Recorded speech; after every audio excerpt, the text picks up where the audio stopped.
With the score tied at 1-1, Great Britain's mission to qualify for the Federation Cup World Group for the first time since 1993 rests on a knife edge.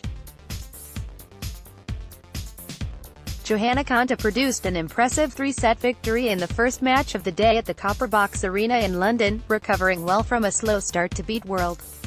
But British hopes took a turn for the worse in the second match. Katie Boulter gives her all in defeat to Yulia Putintseva. Boulter used her height advantage over the diminutive Putinseva to make life difficult early on for the Kazakh. She was able to dominate from the back of the court thanks to some heavy hitting, with 2 breaks of serve at the back end of the set sealing it in Boulter's favour, much to the delight of the British fans. But an excellent drop shot from the racket of Putinseva proved to be the turning point. It came in a mammoth third game that could have gone either way, but was ultimately claimed by Kazakhstan after an unforced error from Boulter. Boulter then went off court for an injury timeout and, though she returned, she didn't look the same player. The British team will certainly be hoping that it does not prove too serious ahead of a potentially pivotal fourth rubber against Diyas. The pocket of Kazakhstan supporters, who had already been making the majority of the noise, only got louder, which clearly fired up Putinseva. Another break of serve followed, and not long after the set. Embed from Getty Images. Boulter, however, shrugged off her injury issues, as well as the disappointment of losing the second set, to race out to a 4-0 lead in the decider. But Putinseva dug in and Boulter's unforced errors started to mount. A Boulter double fault with the Briton serving for the match proved particularly damaging to her hopes, with Putinseva drawing level soon after.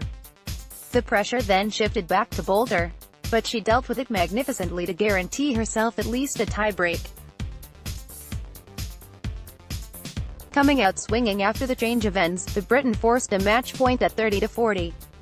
Putinseva, however, played impeccable tennis to save it and force a tiebreak, a fitting end for such a close contest. Boulter, the bigger server of the two, may well have liked her chances going into it. But Putinseva, a quarter-finalist at Roland Garros last season, is amongst the toughest players on the WTA Tour, and it was she who held her nerve the better.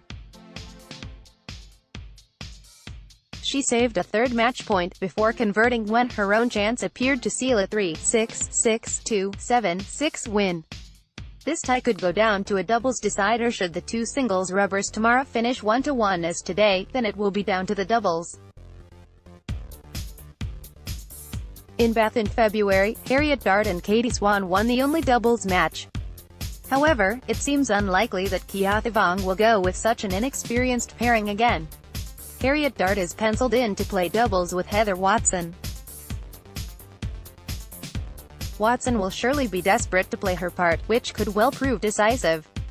24-year-old Russian-born Galina Voskobeva, who recently partnered Russia's Veronika Kudermetova to the final at the Ladies Open Lugano, is likely to feature across the net.